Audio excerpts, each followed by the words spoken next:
avant de parler de Noël, on va parler de... Alors, c'était fou parce que je sais pas s'il y en a qui ont regardé la télévision hier. Et j'ai eu la surprise agréable d'entendre parler des Esséniens. Et figurez-vous que c'est quand même incroyable parce que donc j'ai reçu l'enseignement sur les Esséniens entre 89 et 90. J'ai eu donc... je ne savais pas qu'il y avait cette émission. Et figurez-vous que j'ai retravaillé sur les Esséniens dans la semaine. Et donc j'ai repris les notes des Frères de Lumière, aidés par eux-mêmes. Et ils m'ont dit donc que ce soir, c'était le résumé donc, de ce que je sais sur les Esséniens, va être donc redit. J'ai fait une conférence sur les Esséniens. Je sais que vous en avez pris qu'une petite partie, ce qui est normal. Donc je vais vous lire l'enseignement sur les Esséniens. Et ensuite je vous donnerai tous les messages christiques. Avertis par les anges des grandes pluies qui recouvriraient le monde, la grande armée blanche de la civilisation atlantéenne, gouvernée par les initiés de l'époque, avec une partie du peuple ayant l'étoile. Les personnes qui suivaient la loi divine développaient dans l'éthérique une lumière particulière qui était suivie de près par les anges. C'est ce que nous développons actuellement. Je vous souhaite de développer cette lumière car elle va être très importante pour vous dans le futur qui est très proche. Ils se réfugièrent sur les monts les plus élevés ou dans de grandes arches construites pour la circonstance. Ils détenaient tous les secrets mystiques de cette civilisation. Après, quand les eaux furent descendues, comme le leur demandaient les anges, ils se séparèrent en tribus pour refaire vivre les continents. Une partie créera l'Égypte, là on développera de grands secrets gardés par une confrérie mystique. Ces initiés restaient dans le secret et ne dévoilaient les grands mystères qu'à une partie de la population bien choisie d'après leur carte du ciel, car aucune décision n'était prise sans avoir consulté les astres. Les astrologues de cette époque étaient fort considérés pour leur science et leur sagesse. Ainsi fut formée la grande fraternité blanche qui se partagera en plusieurs groupes. Un de ces groupes deviendra la fraternité essénienne, qui s'établira en Palestine. Malgré que le grand temple restera en Égypte, il est à présent plus que nécessaire de dévoiler qui ils étaient et leur enseignement. On peut considérer que la grande fraternité blanche actuelle est la continuation de la grande fraternité essénienne. Ils vivaient dans les Palestines de façon la plus discrète possible pour éviter de subir la politique de l'époque. Ils vivaient dans la Palestine de façon la plus discrète possible pour éviter de subir la politique de l'époque. Je répète exprès, hein. Voilà. Oui. Non, parce que c'est très important. Vous allez comprendre après. Ils étaient de grands astrologues, de grands médecins, de grands guérisseurs, car ils connaissaient les sciences et savaient les secrets spirituels, la force de la pensée, et ils se servaient des sciences matérielles avec les sciences spirituelles, ce qui leur donnait de merveilleuses possibilités. Il est un fait, comme disent les Frères de Lumière, que c'est ce qui nous attend dans l'ère du Verseau. Les enfants étaient, dès leur plus jeune âge, enseignés pour leur mission choisie par eux avant leur réincarnation, car le thème de chaque enfant était étudié le jour de la naissance. Qu'ils aient choisi d'être médecins, guérisseurs, enseignants, missionnaires, écrivains, ou tout simplement maçons, menuisiers, boulangers, etc., tous les enfants recevaient en plus un enseignement ésotérique où ils apprenaient les lois divines. On les aidait à développer leurs dons en développant le corps physique et le corps éthérique. On leur apprenait à combattre les émotions négatives. On leur apprenait surtout à aimer la vie et tout ce qui faisait partie du monde. Les enfants recevaient rarement des punitions corporelles. Il y avait dans l'éducation essénienne beaucoup de philosophie. Exemple d'une punition de l'époque. Quand deux enfants, parfois des adultes, mais ce qui était plus rare, ne s'entendaient pas, que rien n'arrivait à les harmoniser, on les prenait, on les liait côte à côte par les membres, ce qui les obligeait à s'entraider mutuellement. Pour tout. On ne les détachait que quand ils arrivaient à une certaine entente et qu'ils riaient de leurs anciennes mésententes. Jamais un Essénien n'avait un travail destructif, ni boucher, ni armurier, ni tout ce qui touchait à la guerre ou la mort. Tous les biens étaient mis en communauté, que ce soit physique ou en monnaie, et chacun prenait selon ses besoins qui étaient petits, car ils avaient une vie très simple, habillés de robes d'un tissu blanc et de sandales. Le frère de lumière m'a montré, ils ont pris de la bibliothèque cosmique une mémoire cosmique et ils m'ont montré.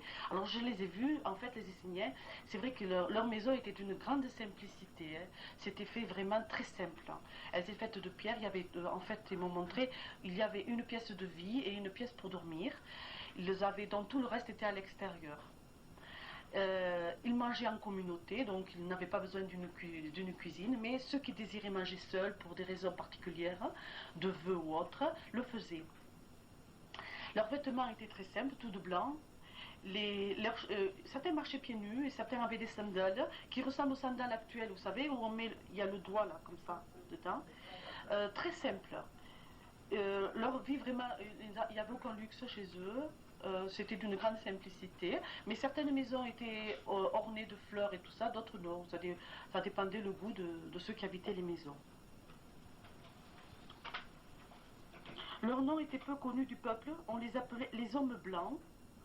C'est pourquoi on parla peu d'eux dans l'histoire, car en fait, ils ne disaient pas nous sommes des Esséniens ou nous sommes des descendants de l'Atlantide. C'est aussi pourquoi le personnel soignant de notre époque est habillé généralement de blanc, car les Esséniens furent surtout reconnus pour leur façon de soigner avec des médicaments faits de produits de la nature. Ils savaient cueillir les plantes au bon moment en regardant le ciel. Ils connaissaient le pouvoir des énergies christiques pour certains mots, ils étaient simples et ils avaient plaisir à perfectionner leurs connaissances afin de soigner les malades aussi bien leur corps physique que les corps éthériques. Ils avaient gardé le don de lire les auras. Il y avait le groupe des anciens, des sages, qui s'occupaient des affaires de la communauté et des litiges avec beaucoup de sagesse. On apprenait à se taire dans les disputes, à fuir toute expérience mauvaise, à ne pas parler des secrets spirituels à celui qui ne comprenait pas, de peur de troubler son âme, à rester fidèle à ses amis. La parole d'un Essénien était un contrat signé, car jamais trahi. Les fonds communs servaient pour soigner et créer des hôpitaux, des hospices. Souvent, ces endroits étaient creusés dans la montagne. C'étaient des grottes bien agencées, contre le froid et l'humidité, reliées par des couloirs. Ils furent les premiers à créer des maisons d'accueil pour les malheureux. Je les ai vus, je vous assure que c'était extraordinaire. Les couples avaient leur maison avec un petit bout de terre pour la culture de légumes et de fruits qu'ils échangeaient entre eux et qui souvent servait de monnaie d'échange avec l'extérieur. L'homme jouait le rôle de protecteur et s'occupait de tous les travaux de force. La femme, bien sûr, avait les enfants à élever et les tâches ménagères, mais elle apportait une part de service à la communauté selon leur carte du ciel. La femme célibataire ou sans enfant adoptait un ou plusieurs orphelins. Les Esséniens n'avaient pas de domestique, cela était contraire à leurs idées. Le nom de Dieu ne se prononçait qu'avec un très grand respect. Dans un litige, ils préféraient donner ce que l'on demandait pour éviter toute colère ou toute haine. Les Esséniens étaient considérés comme une secte étrange, dont on parlait beaucoup. Ils agaçaient souvent par leur simplicité, mais étant donné le bien qu'ils faisaient, on les respectait. Leurs lois étaient incomprises et souvent discutées. La plupart avaient une nourriture végétarienne, mais cela n'était pas obligé. Ils ne discutaient jamais politique ou religion avec le peuple. Ils connaissaient le pouvoir des chants, de la voix, et savaient garder parole douce. Ils travaillaient le silence. Les soignants parlaient toujours doucement aux malades, se servaient de plantes, de sons, des couleurs, d'imposition des mains et de traitements psychiques. Les artisans étaient au service de chacun, l'entraide était très importante. Les chefs étaient choisis selon leur incarnation. Ils attendaient la venue du grand avatar. Ils ne faisaient pas partie de la religion juive. Voici leur serment. Je serai simple, modeste. J'essaierai d'être juste et bon envers toutes choses et créatures de Dieu. Je porterai secours à tous ceux qui souffrent. Je détesterai tout ce qui est mal. Je ne profiterai jamais du pouvoir que je pourrais avoir. Je n'en montrerai pas mes connaissances pour me rendre supérieur à mes frères qui ne savent pas. Je détesterai le mensonge. La vérité sera ma loi. Je protégerai et garderai précieusement le secret de mes pères. À cette époque, la Palestine était habitée par des gens de plusieurs pays. Les religions y étaient nombreuses, mais la religion dominante de l'époque était la religion juive. Le peuple dominé par la religion juive très fier avait les meilleures positions et ils étaient sûrs de détenir la vérité et se sentaient depuis l'invasion romaine humiliés. Ils attendaient la venue d'un Messie qui les sortirait des griffes des Romains. On se trouve à la fin de la civilisation du bélier, la moralité était au plus bas, intrigue, vice, corruption et crime. On se trouve en pleine guerre politique et religieuse entre pharisiens, sadducéens et les Romains. Les pauvres subissaient les lois romaines et les pressions religieuses. Ils avaient pour ainsi dire aucune liberté. Aussi attendaient-ils le roi qui viendrait les délivrer. Et alors l'ange m'a dit, voilà ce qui a été dit à l'époque. Parmi tes frères naîtra le Fils de l'homme. Puis il a fait un grand silence. Il s'est incliné et il y a dit, il y avait dans les temples syriens des jeunes filles bien sûr vierges qui s'occupaient de l'organisation un certain temps. Elles étaient respectées et aimées. En échange, on les enseignait dans les secrets mystiques. Bien entendu, la virginité n'était pas pour toujours. Surtout ne le croyez pas. On n'obligeait pas ces pauvres jeunes filles à être vierges pour l'éternité. Non. Pendant tout le temps de leur puberté, elles le servaient au temple. Simplement, elles le donnaient une partie de leur vie au temple. Il y avait un homme du nom de Joachim qui avait une grande place parmi les sages. Son épouse, Anne, donnera, comme l'avaient prévu les mages, naissance à une petite fille qu'ils appelèrent Marie, car son soleil se trouvait dans le signe de la balance. Pendant l'étude de sa carte du ciel, on découvrit que l'enfant ramenait de grandes connaissances mystiques, que l'âme avait subi plusieurs purifications. Elle revenait très pure. Anne prit bien soin à ce que rien d'impur ne touche l'enfant. À 6 mois, la petite Marie fut comme tous les enfants bénis au temple. On posait pendant la cérémonie l'enfant sur un linge blanc, près du feu sacré. Marie fit 7 pas vers l'autel. Ce fut le premier signe. Les mages chantèrent la gloire de Dieu. Tant qu'Anne nourrira l'enfant, elle la gardera près d'elle. Mais les petits pieds de Marie ne toucheront le sol que sur un tissu blanc pur. Les vierges du temple aidèrent Anne à l'éducation de Marie. En 1 an, elle fut baptisée par les grands sages de la fraternité. Elle fut choisie pour être la colombe du temple. À 2 ans, elle étonna tout le monde par son intellect très développé et par une grande sagesse. À 7 ans, elle demandera à rester au temple. Pendant une cérémonie secrète, un ange apparut et apporta une nourriture céleste pour aucun privilège. À 12 ans, comme le voulait la coutume, on fait une réunion pour choisir toujours, en tenant compte des astres, qui devaient être désignés pour fiancer. Mais l'ange pria Joachim de réunir les veufs, car celui qui lui est donné par le peuple, le Père, s'y trouvera. On fit donc comme il avait été demandé, et l'on convoqua tous les veufs de la fraternité. Pendant la réunion, une colombe se posa sur un charpentier nommé Joseph, réputé pour sa simplicité, sa douceur et sa sagesse. On lui dit qu'il avait été choisi pour être le protecteur de la colombe du temple. Il fut très contrarié et refusa. Il se sentait bien trop vieux. Il était veuf, avait 2 fils, et Marie était bien trop jeune. Mais devant l'autorité des mages, il accepta et prit Marie sous sa protection. Un jour, que Marie travaillait sur un ouvrage pour le temple, un ange apparut et dit, « Marie, je t'apporte un message de joie pour toi, petite colombe, Vierge sainte. Tu as la faveur du Très-Haut. Bénie sois-tu entre toutes les femmes, entre tous tes frères. Tu donneras naissance au Verbe de Dieu. Il s'appellera Jésus. » L'ange m'a dit, Jésus, en fait, c'est « je suis ». Béni sera le fruit de tes entrailles. Marie s'incline et dit, comment puis-je donner naissance au Verbe de Dieu? Je ne suis pas mariée, je ne connais point l'homme. L'ange s'inclina à nouveau et dit, tu ne concevras pas comme les autres mères de la terre, mais tu porteras comme toutes les mères. Le Verbe de Dieu soufflera sur la semence de l'homme en toi par son pouvoir. Tu seras sainte et la semence sera divine et purifiée. Marie, à genoux, répond, je suis la servante du Seigneur, qu'il en soit fait selon sa volonté. Le lendemain, elle fit part de la vision au grand prêtre du temple. Il la bénit. Tu seras bénie par toutes les générations jusqu'à la fin des temps, mais dans cette vie, ton cœur sera transpercé, car on refusera la réalité. Tu pleureras des larmes amères, mais on chantera tes louanges jusqu'à la fin des temps. Le grand prêtre s'inclina et dit, je peux mourir en paix, puisque j'ai vu la mère du Sauveur du monde. Pendant ce temps, Joseph était en voyage pour son travail. Une nuit, où toutes les constellations furent en harmonie, l'ange de Dieu s'est approché de Joseph endormi pour souffler sur la semence. Elle fut dématérialisée, rendue à l'état divin, puis elle fut soufflée en Marie pendant son sommeil, où elle redevint matière. La fécondation était en elle. Pendant ces faits, Joseph ne se trouvait pas chez lui, car pour son métier, il était souvent en déplacement. Quand il revint dans sa maison et qu'il sut par Marie son état, il en fut douloureusement contrarié, se sentit fautif et se reprochant de ne pas avoir su la protéger du péché. Marie, devant l'ignorance de Joseph et devant ses accusations, ses doutes, se mit à genoux et le pria de comprendre qu'elle était pure et qu'elle n'avait pas connu l'homme. Elle n'avait de part de Dieu vivant pendant son sommeil avec toute la pureté de la création et de l'esprit conçu de par le Verbe de Dieu, comme ce le fut pour le commencement de toutes choses vivantes en Dieu. Joseph, en entendant ces paroles, fut troublé.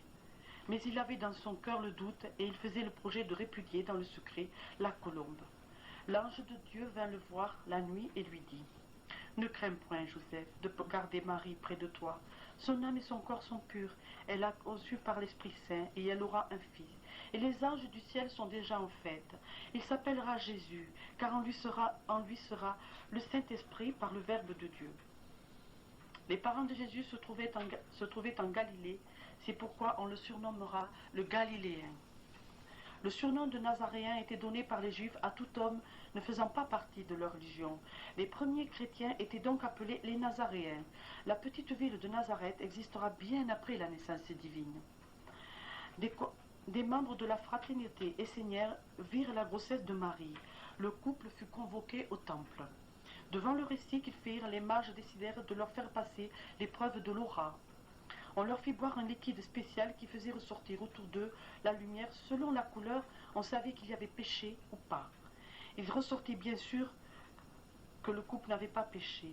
Ce n'était pas à eux donc de juger, et ils furent donc prononcés purs.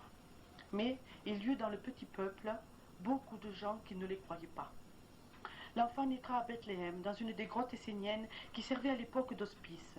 Mais ce jour-là, les chambres étant toutes occupées, on leur offrit la grotte qui servait d'étable. Une femme aidera Marie, sans croire à son histoire. Le moment venu, il y eut un grand silence, où Joseph reconnaîtra le signe du Père. Une lumière éclatante se plaça au-dessus de Marie. Elle l'enveloppa. Il y eut une grande blancheur. Quand elle a disparu, on vit près d'elle l'enfant merveilleux. De cela, moi, l'ange du Seigneur, j'en rends témoignage aux hommes de la terre. Par la Vierge pure à l'esprit humble, vint le Fils de Dieu conçu par le Verbe de Dieu. Toi, Joseph, sache garder le silence si l'on t'accuse d'avoir souillé une des vierges du temple, car cela sera su, le moment venu. Le 6e jour après la naissance de l'enfant, sont arrivés 3 mages de pays lointains, et ils se présentèrent à Joseph ainsi. Nous sommes venus adorer le roi annoncé par les étoiles. Joseph leur a répondu : l'enfant est fils du Dieu vivant et roi du ciel, car son royaume n'est pas de ce monde. Et les mages l'avertirent du projet d'Hérode de vouloir faire mourir l'enfant. Enfance de l'enfant. À 7 ans, Joseph, car il portera un temps le prénom de son père, sera élevé au temple, comme tous les enfants esséniens. Mais tous seront très étonnés par la lumière de son esprit. Il fallait, pour qu'il puisse retrouver sa conscience cosmique, puis divine, réapprendre l'éducation par une formation terrestre. Marie lui apprend, comme toutes les mères, à marcher, à se nourrir. En fait, elle lui apprend à vivre son corps physique, car le physique est construit par le physique, mais l'esprit par Dieu. Elle reçut donc l'enseignement essénien, très libéral mais strict, au Mont Carmel, endroit mystique ancien qui détenait les secrets de la grande fraternité blanche. Et il est bien entendu que les mages n'étaient pas venus pour adorer l'enfant sauveur, le grand avatar cosmique, pour l'oublier par la suite. Ils suivirent son enseignement de très près, aidèrent à son développement. Les Esséniens suivaient la loi du pays où ils vivaient, et dans le cas de Jésus, ils suivaient les lois romaines et les lois juives. Ils présentèrent donc l'enfant à l'âge de 12 ans, comme le voulait la tradition juive, au temple de Jérusalem. Ce fut pour l'enfant son premier voyage.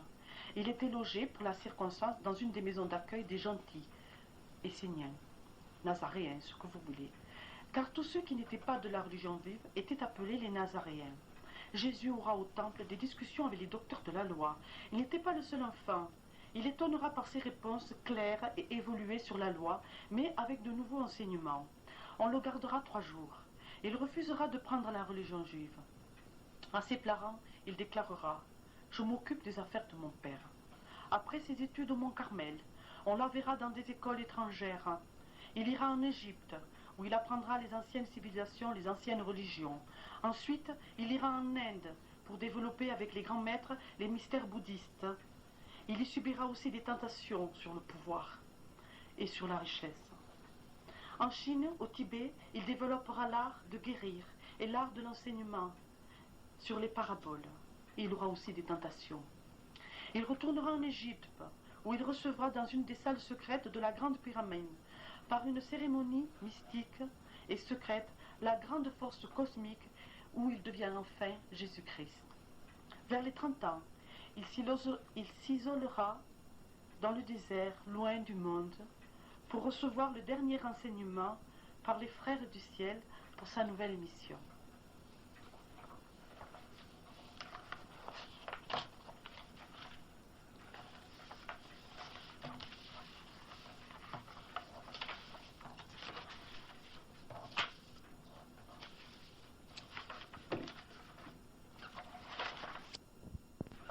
Et voilà ce que je l'ai marqué, paroles que j'ai entendues venant du chant des frères de lumière. Alors je ne vous explique pas parce que je ne pourrais pas. La beauté, n'est-ce pas? La beauté merveilleuse, pure des chants des anges et de la musique céleste. Mais voilà ce qu'ils ont dit.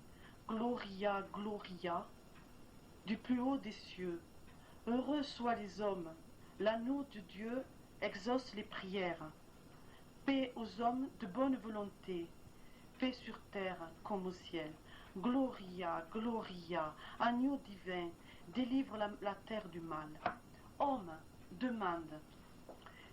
Je ne sais pas trop bien dire. Kyrie eleison, Kyrie eleison. Ils ont répété ça plusieurs fois. Gloria, Gloria, du plus haut des cieux. Heureux soient les hommes, l'agneau de Dieu exauce les prières. Paix aux hommes de bonne volonté. Paix sur terre comme au ciel. Gloria, Gloria. Agneau divin, délivre la terre du mal. Homme, demande. Kyrie eleison, Kyrie eleison. Voilà. Maintenant, je vais vous lire les messages de Christ. J'apporte le message, 30-11-96. Christos, lumière du monde, toi dont on oublie le message, recherchez ces énergies au fond de votre cœur. Le Christ réincarné pour vous, toujours grand don d'amour, pour que vous retrouviez la force christique qui sont en vous depuis les origines du monde. Nous, les grandes hiérarchies, nous œuvrons pour que l'amour de Christ soit vivant. Nous sommes l'aide pour que vous retrouviez les grandes énergies d'amour qui sont à chacun de vous. Paix en ces jours de joie, chers frères. Saints, nous sommes partir.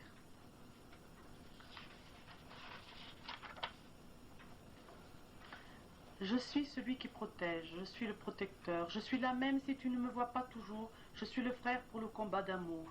J'aide en ce moment la lumière christique pour sa naissance. Nous l'entourons tous de grands rayons d'amour pour soulager son sacrifice, car il lui est souffrance de traverser les ondes négatives de votre monde. Priez pour l'aide.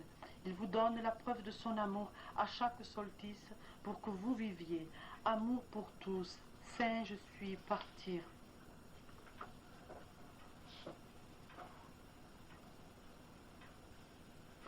Chers enfants, mes frères, je vous apporte mon aide en ces jours pour ouvrir les portes d'amour de vos cœurs. Ne vous remplissez pas de savoir, ne me cherchez pas dans vos livres. Je suis amour, verbe créateur de tout. Ces fêtes sont pour que soit encore la vie, l'amour, l'union. En trop s'instruisant, on peut oublier le cœur, mais si la connaissance de nos mondes ouvre l'amour que je porte en vous pour la grande union de partage, alors oui, allez-y, cherchez, écoutez, apprenez. N'oubliez pas, mes chers frères, n'oubliez pas le vrai message que je vous ai donné il y a 2000 ans. Aimez vos ennemis, Pardonnez à ceux qui vous ont blessés. Unissez-vous. Enlevez toute haine, tout jugement de vos cœurs. Unissez-vous avec vos différences pour que je vive en chacun de vous. Ainsi j'offrirai à la grande force d'amour une terre vivante dans sa beauté avec des enfants et des petits-enfants. Comprendre le peuple animal. Unis pour vivre en lui. Saint je suis. Je vous ai donné le message. Partir. Je suis l'enseignant. Christos. Quand ils prononcent ça, je voudrais le prononcer comme eux. Nous préparons Noël à présent. Grande joie, grande fête. Les énergies de la grande force vont bientôt incorporer le cœur de Gaïa pour l'union d'amour. Quand cette force de lumière atteint le cœur vital, alors s'ouvrent toutes les portes de ce cœur de matière pour préparer l'éclosion d'amour et de vie pour que soit toujours régénérée la vie. Sans la force et le sacrifice du logo de l'amour, il n'y aurait pas de vie sur votre monde. Il prépare en ce moment son corps cosmique à cette venue. Amour le jour du solstice. Il viendra en un seul corps pour donner ses rayons vitaux. Il ouvre en arrivant dans votre monde tous les égrégores d'amour. Vos cœurs sont émerveillés. Vos cœurs s'ouvrent au partage. Ne l'étouffez pas. Partagez. Partagez ensemble. Ouvrez vos âmes à ce grand jour. Amour pour tous. Saint je suis. Partir. Ensuite, il m'a dit de vous lire l'enseignement donné en 1991. C'était pour une élève de l'époque qui ne savait pas quoi faire pour Noël. Il y avait deux personnes qui étaient très près du grand amour créateur. La première voulut fêter la naissance du Christ en priant et en communion avec ferveur. L'autre ne peut se résoudre à laisser son entourage, ses amis, ses voisins, et elle organisa une très jolie fête avec beaucoup de travail et d'amour. Il y eut beaucoup de monde, la réception fut à son goût un peu trop bruyante, mais il y eut beaucoup de joie. Elle dut servir chacun, être à l'écoute de chaque besoin. On s'offrit un présent avec gentillesse. Aux 12 coups de minuit, elle regretta de ne pouvoir prier dans le calme comme sa compagne. Enfant que vous êtes, de ces deux personnes, laquelle fut le plus près de moi ce jour-là?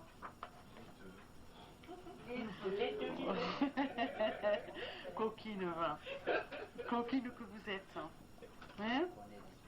Les deux, voyons. Seulement la première ne me servit qu'une fois. La deuxième me servit plusieurs fois. Car un seul de mes petits et désespérés ce soir-là est un clou planté sur ma croix. N'oubliez pas que cette fête est une fête d'amour, de partage et de don de soi. Cette naissance tous les ans, c'est le don de mon amour, donné pour vous tous, et je le veux dans le bonheur. Car je veux que tous mes enfants soient heureux. Nous les anges, les frères pour la lumière, nous chantons et dansons pour annoncer la venue du Sauveur de l'humanité. Saint, j'ai donné l'enseignement, amour parti. Voilà, je vous ai lu les messages. Est-ce que vous avez des questions à poser? Pas de questions, pas d'enseignement.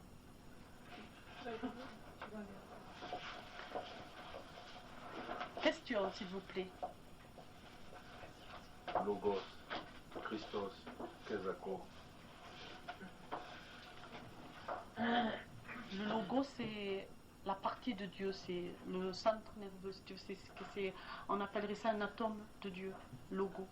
Il appelle ça comme un atome divin.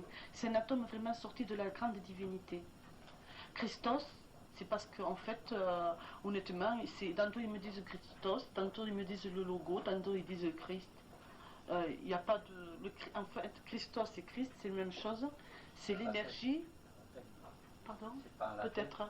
Comme je ne connais pas le latin, je ne sais pas. Grec? Ouais. Ce qui est certain, c'est que ça sort de... Christ, ça veut dire énergie. Hein. Christ, c'est la force de Dieu. C'est ce qui sort de lui. C'est cette grande force d'amour que tu sublimes. Et quand nous le sublimons, nous devenons un Christ. Toi aussi, peut-être un jour, dans une autre vie, tu seras un Christ. Ceux qui ne sont pas mis sur la croix. Avez-vous... Merci, Lisa, merci. Est-ce que vous avez d'autres questions? Ah, merci. Oui. Comme l'avait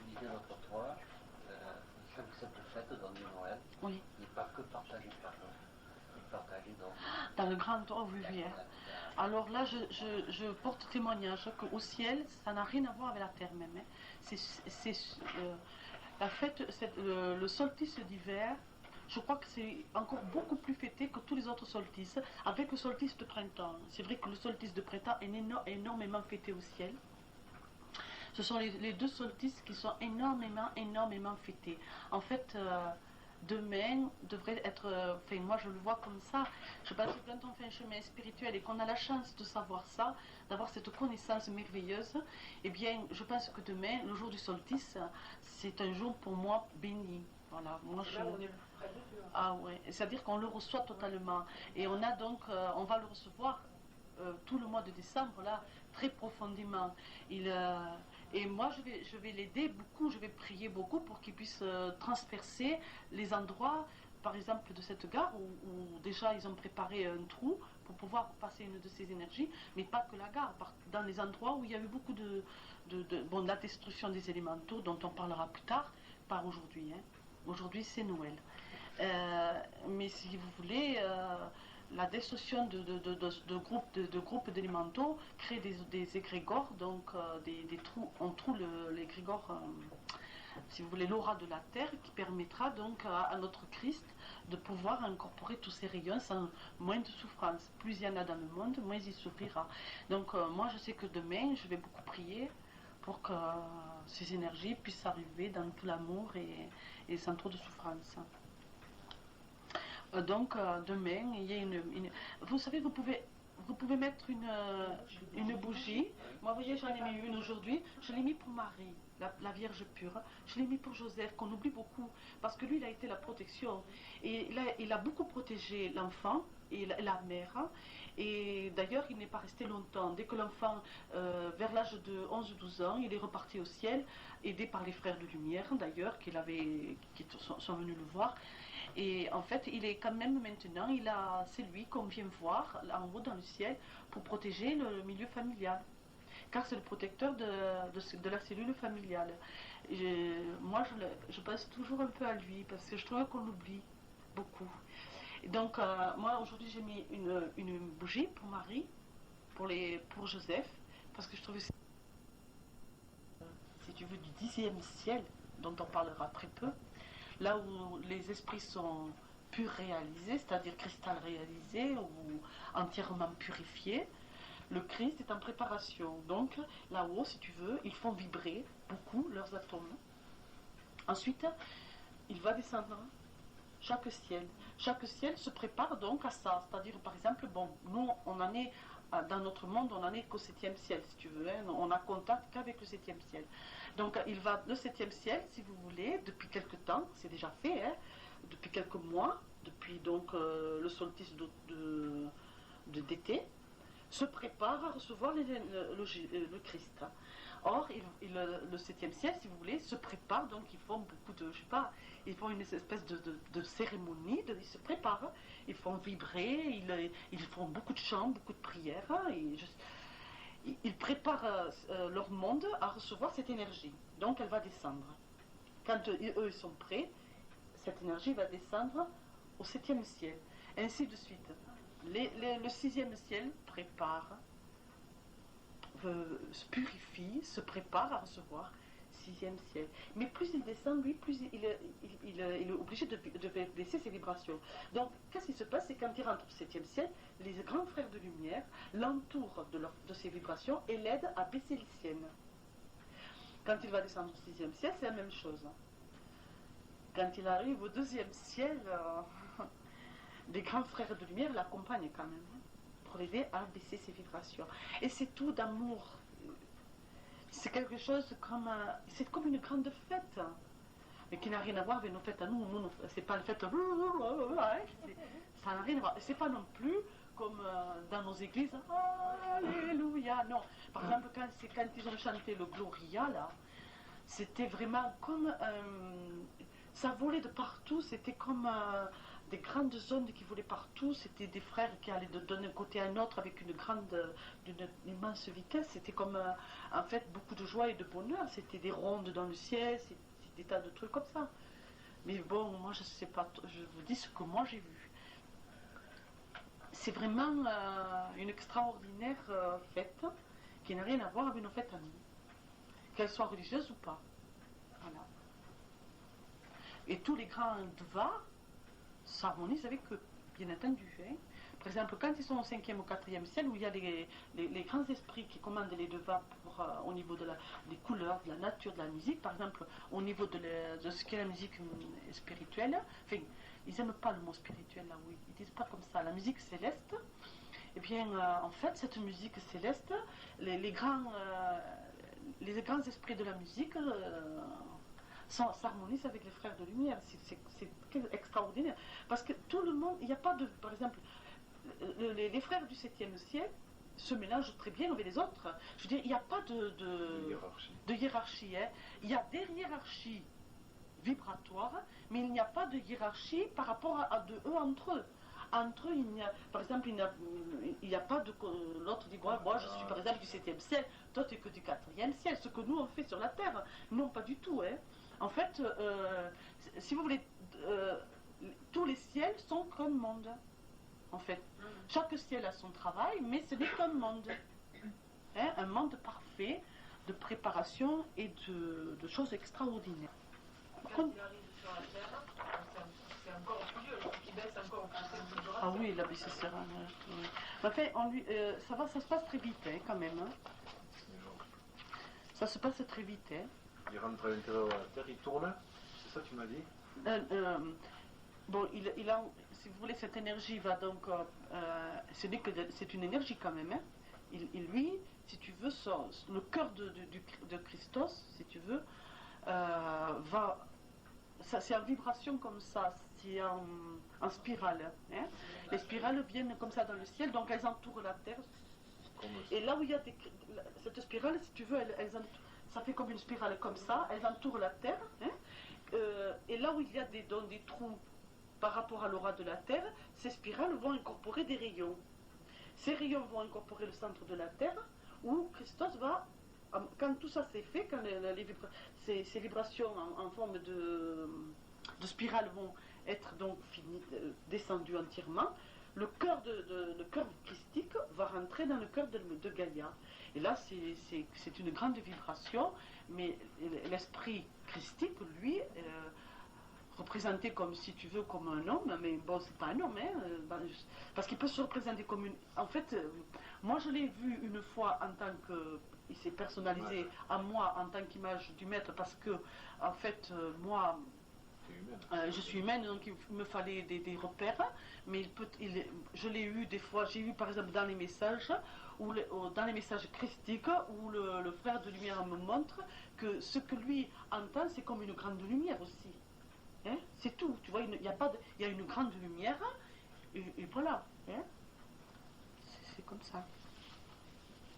Alors est-ce qu'on peut dire que le Christ revient sur terre tous les ans? Ah ben ça va de soi. Alors comment ça se fait qu'une fois il s'est matérialisé? Non mais ça c'est autre chose. Là tu parles de sa mission, si tu veux. Il y a 2000 ans, quand Christ est venu donc, pour faire sa propre mission, ce que je vous ai expliqué, quand il fallait très bien, comme je vous l'ai dit, mais ça, je vous l'avais déjà expliqué à la Pâque, hein. C'est-à-dire il fallait à l'époque qu'il montre une mort physique de souffrance pour que les hommes croient à une autre vie. Et pour que les hommes croient à une autre vie, il fallait qu'il remontre, qu'il se rematérialise, mais il n'était pas rematérialisé comme nous, puisque les gens qui l'ont vu à l'époque, les centaines de personnes qui l'ont vu à l'époque, au bout de 3 jours, qui ont dit Christ est ressuscité, qui l'ont vu ressuscité, qui ont pu le toucher, mais moi je porte témoignage que les frères de lumière, quand ils me touchent, je les touche. Mais c'est pas comme nous, voilà. Je sens par exemple, quand il me dit donne-moi ta main et viens, ben, je lui donne ma main, je sens sa main, mais c'est pas la même sensation que si je vous prends la main à vous. Ils ont possibilité d'être. Oui. Est-ce que tu le comprends? J'ai répondu ou non? Alors maintenant, comment il va venir?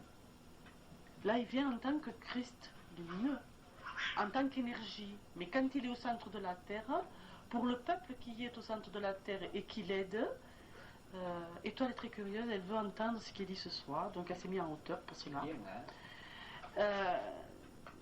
Si vous voulez, quand il est au centre de la Terre, il se rematérialise en fait comme le connaissent le peuple de la Terre. Le peuple qui est au centre de la Terre. Non, mais dans certains messages, il dit qu'il va revenir. Ah oui. Mais il a dit qu'il va revenir, oui. Mais il va revenir bientôt, oui. Comment il va revenir? Il a dit, je ne reviendrai pas comme je suis déjà venu. Mais de tous les coins de la terre, vous me verrez.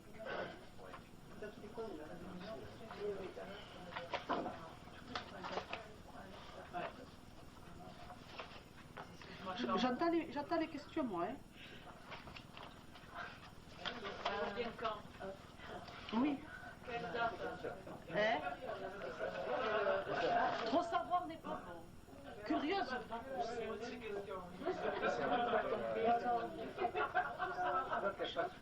Oui. Viens là. Tout ça se passe le 21. Non. Oui. Oui, à partir du 21. Le 21, c'est quand il atteint le cœur de la Terre, c'est ça? Le 21, c'est oui, les énergies atteignent commencent à pénétrer le centre de la Terre. Commence à pénétrer le centre de la Terre. Hein? Pourquoi la date du 24? Pourquoi la sortie du 24? Pourquoi c'est sa naissance? En fait, mais parce que vous confondez entre le solstice et la naissance qu'il a dû avoir il y a 2000 ans. Vous mélangez tout, hein? Faut pas mélanger. Oui. C'est la mélanger. Allez-y, j'entends les questions. L'énergie. L'énergie de vie. L'énergie de vie. C'est-à-dire que les cataclysmes, tout ça, la Terre va mieux réagir à tout ça ou... Non, lui il apporte l'énergie de vie, mais la Terre, si elle est... En fait, lui il va ici... je cherchais un message que j'ai eu aujourd'hui, puis je ne le trouve pas, peut-être que c'est pas que je peux le lire aujourd'hui. En fait, l'énergie de vie apporte la vie à la nature Terre et apporte la vie à nous. Mais si nous, comme des enfants terribles, nous continuons à polluer, à tout ça, lui, il ne peut pas jouer sur la matière. Lui, il ne joue que sur la vie, ce qui est le sens. Donc il lui apporte une force. Il apporte la force de vie, comme il apporte la force de vie à vous et à la nature. Mais il ne peut, en aucune façon, guérir la planète Terre de son mal de la matière, de ce qui est mal dans sa matière. Il donne de la force au monde de le papa. Et lorsque Jésus est parti dans le désert, Oui, quand on lui a donné cet enseignement final, Oui. qu'est-ce qu'ils lui ont donné comme enseignement? comme enseignement final, Oui. C'était pour pour sa mission, c'est-à-dire qu'ils lui ont donné, il avait le pouvoir christique, mais n'oublie pas qu'il était dans un corps physique, donc ils l'ont aidé à, si tu veux, à travailler sur équilibrer le corps physique et toute cette énergie qu'il avait en lui. Est-ce que tu parce comprends? ça, c'était à la suite. Quand il a été à la Grande Pyramide, voilà comment ça s'est passé à la Grande Pyramide. Moi je peux vous le dire parce que je l'ai vu, enfin je l'ai vu, je me montre, j'y étais pas. Hein. Lui, la grande fraternité, normalement c'était les très grands initiés, attention, qui sont actuellement dans notre monde. Hein. Il existe actuellement, je vous l'ai déjà dit, ça fait 10 ans que je le dis, il existe actuellement 3 lieux sur la Terre, Tibet, Sahara, le Nil aussi, où il y a un lieu très secret, où certains initiés qui vivent dans notre monde, mais qui ont beaucoup sublimé, qui ont beaucoup purifié, sont là pour aider les grands frères, sont le lien entre les grands frères de lumière et nous. Tu vois? Donc il faut bien, si tu veux, le Christ, lui, quand il a reçu cette force christique énorme, il fallait qu'il l'équilibre, il a fallu qu'il travaille dessus. Donc en fait, il fallait qu'il s'isole. Et les frères de lumière l'ont aidé à retrouver, c'est-à-dire dans son corps physique, tous les autres mondes. Et en fait, il a retrouvé le savoir qu'il avait laissé, parce que quand vous savez, il a subi comme nous, tout simplement, la loi de la réincarnation. C'est-à-dire que quand il est revenu dans un corps physique, il fallait qu'il laisse de l'autre côté beaucoup de son savoir. Il a fallu qu'il le retrouve donc tout le monde s'est chargé de ça. Mais après, quand il a eu tout le Christ en lui, il fallait qu'il équilibre tout ça. Et dans le désert, il a reçu cet enseignement, plus d'autres enseignements dont je ne sais pas, tu vois, mais je sais qu'il a reçu cet enseignement, et que, en fait, pour purifier son corps de matière, il a beaucoup travaillé aussi, et puis il s'est nourri beaucoup du même nourriture de Marie, de la manne, cette nourriture céleste, qui l'a aidé aussi à purifier tout le corps physique. Bon, il a beaucoup travaillé, et il a beaucoup travaillé sur les tentations qu'il avait eues, parce qu'il a été beaucoup tenté, Jésus. Ils l'ont tenté sur le pouvoir. Quand il a eu détenu le pouvoir, ils lui ont dit, si tu veux, maintenant tu peux être le maître du monde. Il a dû combattre ça, il a dû combattre la jalousie, il a dû combattre beaucoup de choses. Il a combattu les élémentaux? Il n'en avait pas. Il les a combattus, oui. Et d'ailleurs, dans sa mission, on le voit. Vous vous rappelez, dans la mission de Jésus, si vous lisez le Premier Testament, un des premiers combats qu'il a fait, c'était un paralytique, un fou, un démon, que le père va le voir et lui dit, je t'en supplie. Dans le film, on le voit bien, c'est très bien fait dans le film. Lui, toute la peine qu'il a, on le montre bien dans le film. Quand on lui dit...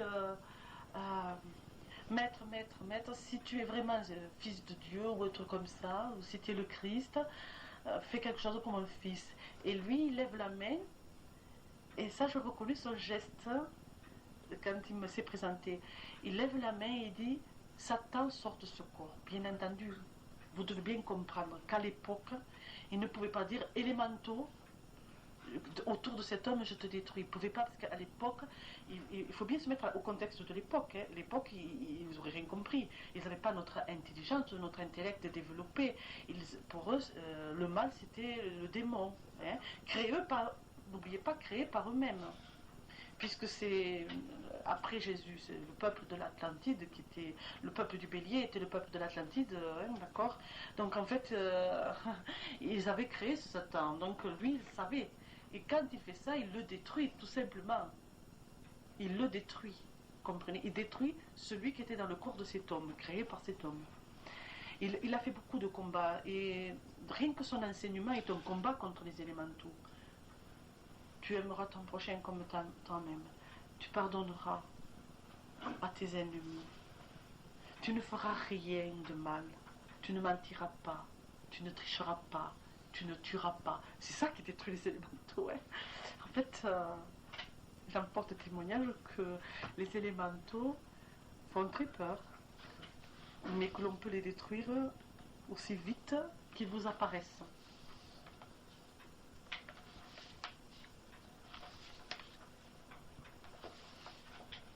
D'autres questions? Comment on fait pour se purifier comme lui? Comment on fait pour Se purifier comme lui? Comme Jésus? Ben, je crois par avoir sublimer son âme, ne plus rien faire qui fait que on devient Christ. Devenir cristal réalisé, pureté absolue. On peut pas jusqu'à ce point-là quand même. Eh ben, c'est ça, c'est ça. C'est pour ça que l'on se réincarne, pour devenir ce cristal réalisé. Quand déjà tu auras atteint presque ce cristal, déjà tu te réincarnes plus. Mais quand on ne se réincarne plus, pour devenir cristal réalisé, on va travailler directement, quand il décède, il passe pas le premier, le deuxième, le troisième, le quatrième ciel, direct cinquième. Quatrième un peu, cinquième. Et quand ils sont au cinquième ciel, leur âme est tellement vibratoire qu'ils vont travailler pour atteindre d'autres ciels. Et là, ils deviendront Christ réalisé, ou cristal réalisé.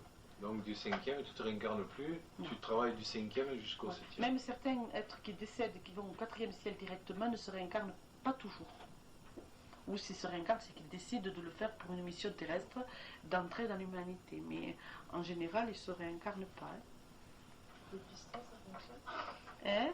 Et les pistons, ça fonctionne? Les pistons, ça fonctionne pour y aller?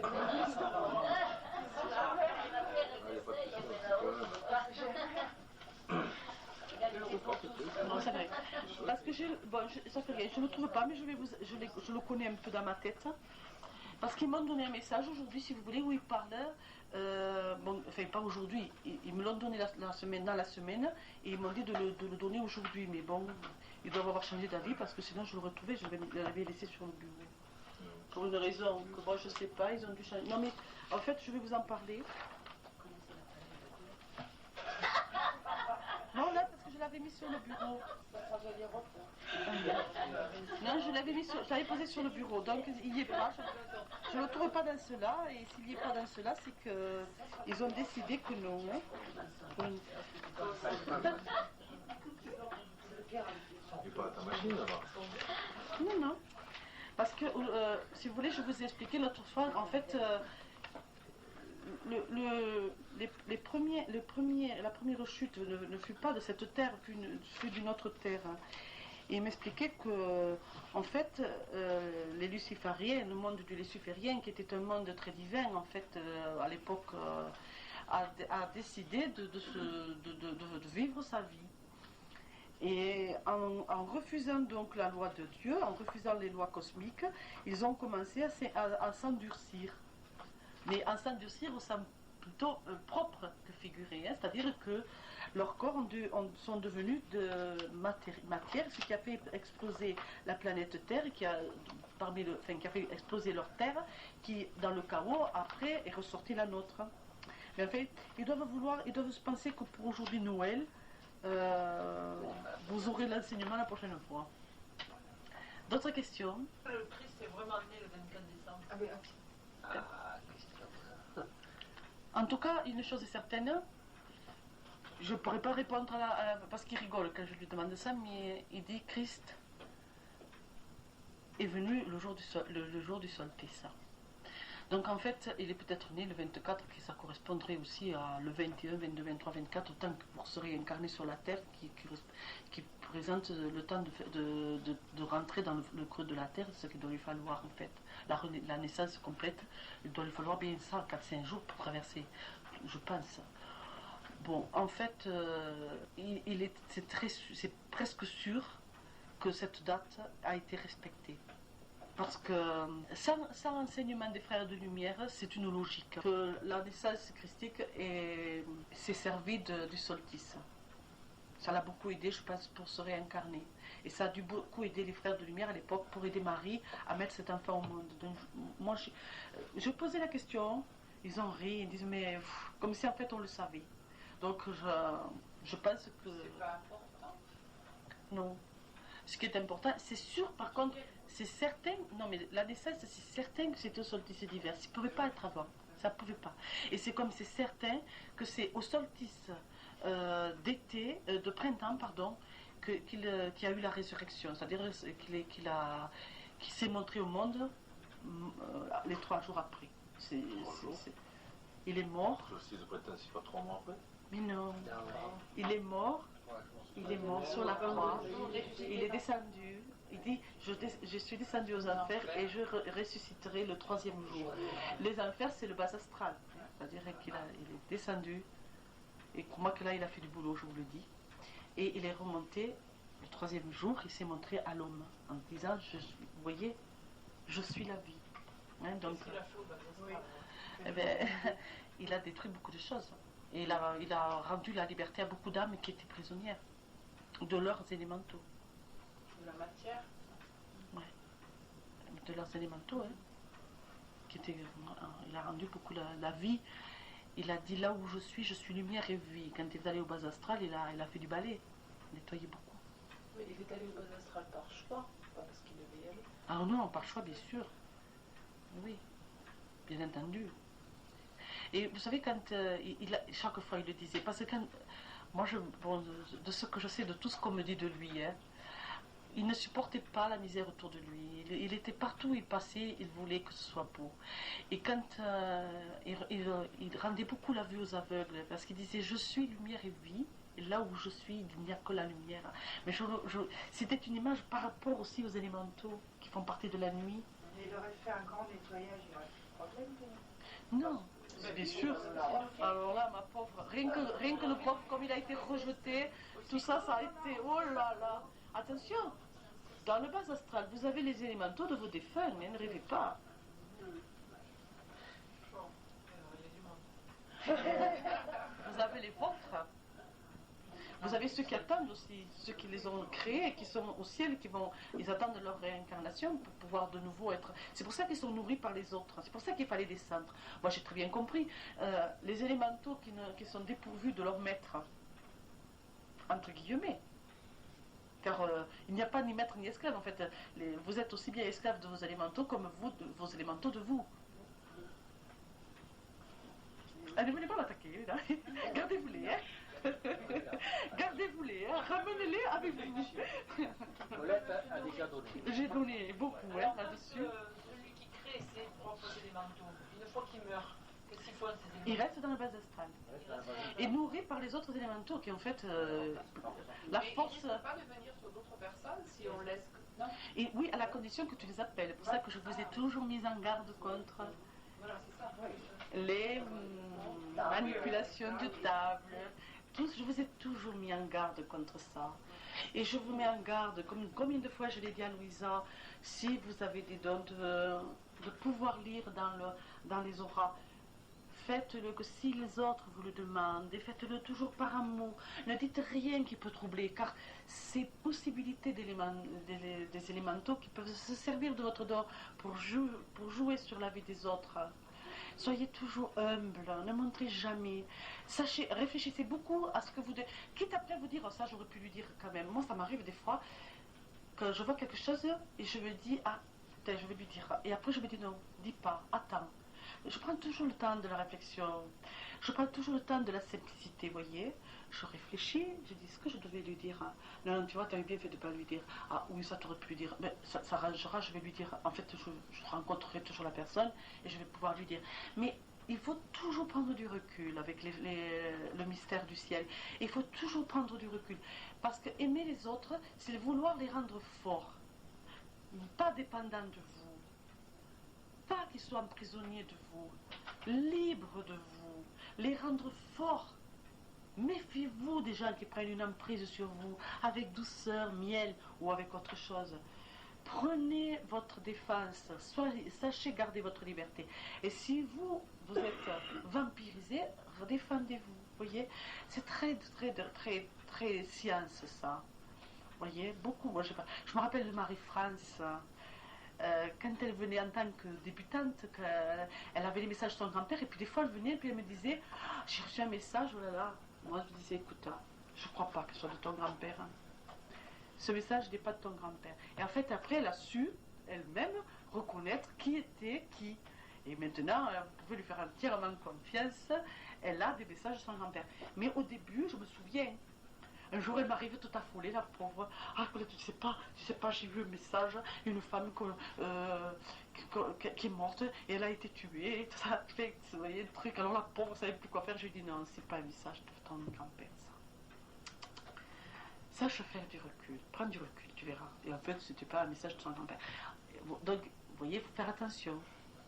Soyez très prudent. Quand vous aidez les autres, il faut toujours que ce soit positif. Si c'est négatif, rendez-le positif par une bêtise, à dire, ah oui, tu sais, c'est tout rose. Si vous voyez par exemple une femme qui vient et qui, je sais pas, par exemple, bon, comment on pourrait dire, qui est malade, hein, et qui a un cancer, et que, en fait, vous savez très bien que cette personne, elle est dans un cancer terminal. Ne lui dites pas, oh, tu vas guérir, hein.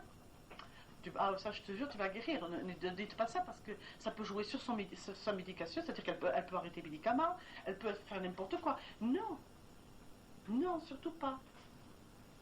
Apprenez-lui à prendre la vie autrement, à profiter de la vie, sans lui dire rien.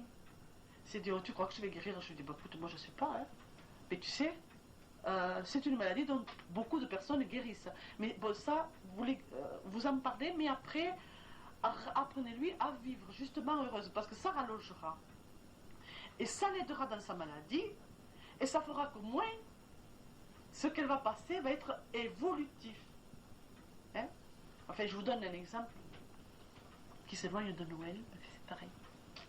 Je voulais savoir pourquoi on associe, on parle de la fête de Noël, on dit retour de Jésus sur la terre, on parle de nous, des Oui. adultes, mais il ne faut pas oublier que c'est la fête des enfants. Donc, Oui, pourquoi on a associé la fête des enfants, c'est pour la naissance du Christ. oui, parce qu'on fait la naissance d'un enfant. D'un enfant, Mais ce qu'il y a aussi, il faut quand même comprendre que l'enfant, et si vous voulez, Noël, le Christ vient pour rendre nos âmes des âmes enfants. Nous redevenons pendant les fêtes un peu des enfants aussi. C'est un peu notre fête par rapport au ciel. Car il dit c'est la fête des enfants terriens. Maintenant, je voulais vous dire, la question ne m'a pas été posée, mais je la trouve trop jolie, tant pis, j'en parle. Vous voyez, le Père Noël, en fait, dans le ciel, il existe une hiérarchie qui s'occupe, je vous l'ai dit, du monde des enfants. Dans ce monde des enfants, il y a un être sublime que les enfants appellent le Père Noël. En fait, dans la hiérarchie des enfants, il existe cet être qui est très comme le Dieu des enfants, l'esprit qui s'occupe des tout petits enfants qui vont au ciel. Voilà. Oh, mais il n'est pas habillé en rouge avec le coupon et tout. Non, mais il se présente, tu vas être étonné Robert, il se présente selon comment l'enfant veut. Il faut savoir que le monde des enfants, ce sont des âmes, si tu veux, d'enfants souvent qui meurent jeunes, comme par exemple mon petit-fils, puisque là-bas je l'ai vu. Et si tu veux, quand ils arrivent là-bas, ils n'ont pas du tout conscience qu'ils sont au ciel, ces enfants. Je vous l'ai déjà dit, tu sais, ils ont le temps, l'âme doit retrouver sa maturité. Ça va plus vite que sur la terre, mais il leur faut un temps. Certains petits-enfants vont mettre plus de temps, d'autres moins de temps. Tout dépendra de ce qui les rattache encore à la terre par rapport à leur maman. Tu sais, plus l'enfant est petit, plus vite il retrouve son... Moi je vois Florent, il a retrouvé très vite sa maturité d'âme. Mais certains, par exemple, des enfants qui meurent à 7, 8 ans, 9 ans, ont du mal. Même 7 ans, encore, Laura est encore rattachée à la mère, un peu par rapport à plein de choses. Ils ont du mal. Eh bien, ces enfants, dans ce monde-là, vont retrouver un contexte féerique. Et ils vont rencontrer, en fait, pour les aider, c'est extraordinaire. Moi, je le dis avec des mots humains, mais c'est extraordinaire. Si pour l'aider à retrouver sa maturité, le Papa Noël habillé de rouge et beau, ils rencontreront ce Père Noël qui va leur expliquer qu'ils sont au ciel, qu'ils peuvent retrouver leur maturité. Ou si cet enfant, par exemple, est frappé par un conte, là-haut, ils sont capables de prendre la forme du conte pour expliquer à l'enfant qu'il se trouve dans le ciel et que son âme doit retrouver sa maturité. C'est pour ça que quand même, moi j'ai une tendresse pour toutes les légendes, parce que dans chaque légende, il y a une réalité du ciel. Vous voyez ? Il y a une réalité du ciel. À propos de temps, comme tu parles, là. Nous on dit que pour un chien, un an de notre vie c'est 7 ans pour un chien. Et pour d'autres animaux c'est différent aussi. Hein? Oui. Donc on voit que Mhm. les chiens ils vont jusqu'à 12 ou 15 ans. Peut-être pour nous aussi c'est la même chose par rapport au ciel alors. Ah ben ça c'est certain. Hein? Pour, si tu veux, pour le temps terrestre, là-haut, il est tellement, mais alors, minuscule. Et alors c'est quoi alors Bon, mais c'est pas pour important. eux par rapport à nous par rapport à eux. Voilà, c'est ça. Une vie, ça représente ça, oui, un jour pour eux, à peu près. Un jour. Une vie pour eux représente comme un jour. Ah. Enfin, c'est vraiment imagé. C'est rapide, mais c'est Ouais. Tu vis pour les gens. Ah oui, pour eux, c'est ça. Hein. Oui, puisqu'on se réincarne tous les 250 ans au groupe. Parce que moi, vous savez, des Les fois, 25 jours. Alors. parce que moi, par exemple, quand j'ai contact avec les frères de lumière, et ici, c'est vrai qu'ils viennent, vraiment, j'ai l'impression des fois qu'ils sont chez eux. Une fois, je pensais, comme ils disent dans la pensée, ils ont bien rigolé, parce que je pensais dans ma tête, je me disais, quand même, ils ont autre chose à faire, quoi. Il y a d'autres choses dans le monde. Ils ont bien rigolé parce qu'en fait, ils sont partout à la fois, parce qu'ils sont plusieurs. Et pour eux, c'est pas perdre du temps que de venir même s'asseoir sur une chaise dans une maison. Pour eux, c'est pas perdre du temps, car le temps pour eux n'existe pas. Mais ils ont bien rigolé, quoi. Ils se sont un peu moqués. Quand Jésus était en Égypte dans la pyramide, il a reçu son truc dans la pyramide, à Oui. l'intérieur de la pyramide. Oui, par le C'est pour sang. ça que c'est un centre énergétique, Ouais. qu'il n'y a rien qui vieillit là-bas. Quand toujours un centre, la pyramide. ils Oui, disent que oui, hein. C'est par rapport à la forme, aux dimensions. Ils disent que la grande pyramide détient toujours, et que les grands initiés du Nil et tout ça, ça servait. C'est la Del pyramide Sahara. de Ah, Gizeh, ça. c'est où? Ah, je sais pas.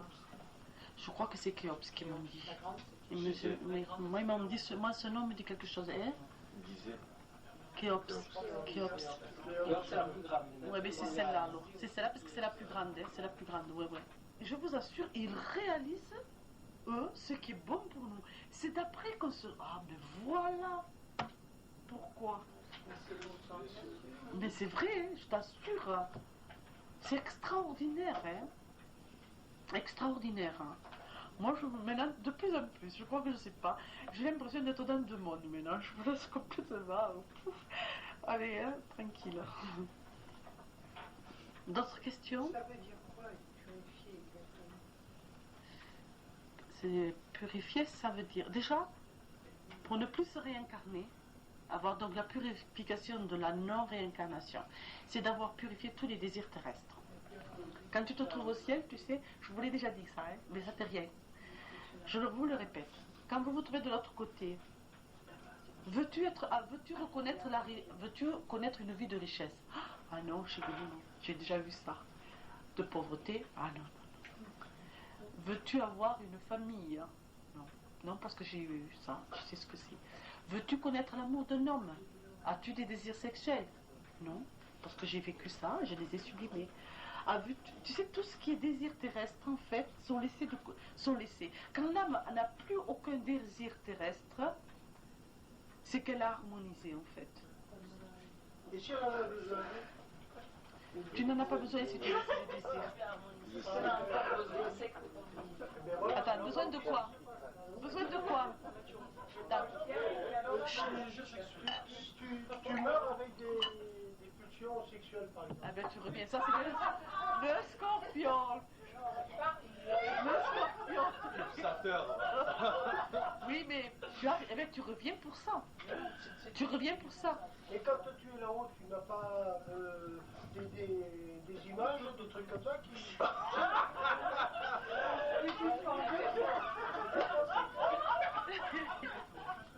Oh, c'est pas. Vas-y, non, il a raison. Vas-y, dis-moi, oui. Il n'y a pas une période où il te donne, disons, cette Oui. fausse image? Mais oui, oui. Ben, par exemple, je te donne l'exemple. Dans la religion musulmane, l'homme qui a fait un genre de nirvana, qui n'est pas, ils n'appellent pas ça le nirvana. Vous m'excuserez, je ne me souviens pas comment ils appellent leur ciel. Ils disent que quand ils arrivent là-bas, c'est comme dans un harem, avec plein de femmes, et ils vivent l'amour. Ils vont le vivre. Attends, c'est qu'ils vont le vivre. C'est-à-dire que les frères de lumière vont créer. C'est même pas les frères de lumière. C'est eux-mêmes. C'est eux-mêmes qui créent par leur désir ce monde. Ils vont vivre leur. On dit, c'est le premier, c'est le deuxième ciel, ça. Hein. Ils vivent leur fantasme de paradis. C'est-à-dire qu'ils vivent leur paradis. Ils vivent leur paradis. Alors ils vont faire ça toute la... Non, mais je parle pas. Non, ils vont faire... Non, mais... Homme de femme, si le type il a une grosse voiture... Eh bien, il vivra avec... Attends, il aura ça. Et je vais te dire même... Mais là, voilà, il va créer ça. Si quelqu'un meurt avec une envie de château, il se dit comment au ciel j'aurai un château avec un grand parc, il aura le château avec un grand parc. Jusqu'au moment où il va se dire... mais qu'est-ce que je fais là-dedans, quoi, tu vois? C'est pareil, que ce soit des désirs sexuels, que ce soit des désirs de matière, que ce soit des désirs, ils vont créer ça. Et, il existe même des lieux où les hommes, actuellement, ils sont tellement ancrés à la matière qu'ils se sont créés des supermarchés et qui marchent dans les supermarchés avec leur chariot, hein, ça. Oui, oui. Et par exemple, pour en revenir par exemple à la religion catholique, ils arrivent là-bas, beaucoup, et ils se créent des anges avec des grandes ailes qui volaient tout, et avec des églises, de la musique. On va leur créer ce monde pendant un certain temps. Les frères de lumière, ils ont des ailes, là. Ah, moi, je leur en ai jamais vu. Oui, mais elle s'en montrait pour elle. Ah, d'accord. Elle, pour elle ne les conçoit que comme ça. Mais en fait, peut-être qu'ils en ont, hein. Attends, je ne dis pas qu'ils en ont pas, moi. Moi, je leur en ai jamais vu. Moi, je les ai toujours vus dans des auras de lumière. Hein. Et peut-être que derrière leurs auras de lumière, ils ont des ailes. Moi, je ne les ai jamais vus. Ce que j'ai vu, c'est des frères très légers, avec des robes extraordinaires, des couleurs extraordinaires, et dans des auras de lumière très, très, très extraordinaires. Un peu comme dans la petite fée Clochette dans les... Ouais. Mais moi, je ne l'aurais jamais vu d'elle. Ouais.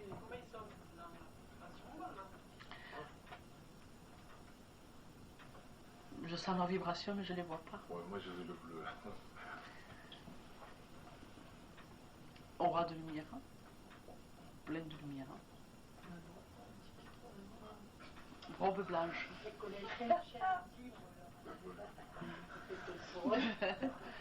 Mais en fait, ils sont un peu comme on se les imagine. Enfin, moi, ils se présentent à moi, bien entendu, comme quand même quelque part je les imagine, mais dans Ça des dépend de l'évolution de la personne.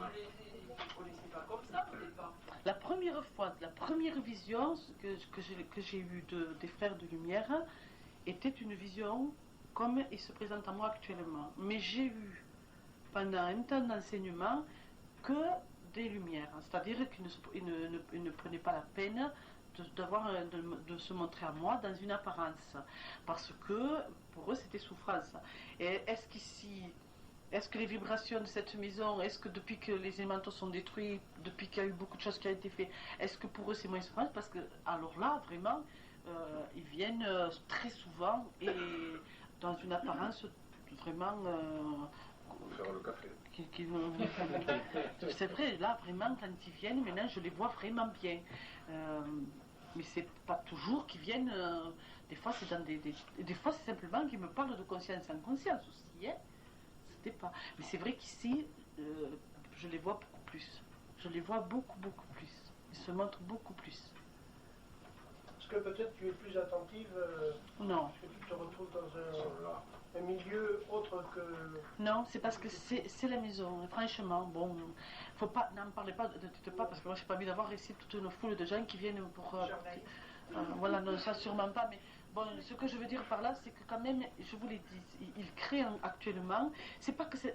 Il ne faut pas le voir comme un lieu extraordinaire, mais en ce moment, ils choisissent des maisons, des personnes qui sont capables de combattre les élémentaux et qui sont capables de faire quelque chose de très important. Mais c'est pas que cette maison, il y en a plein actuellement. Il y en a plein, dont Ardouane, dont Lourdes, vous ne croyez pas, Lourdes est un centre.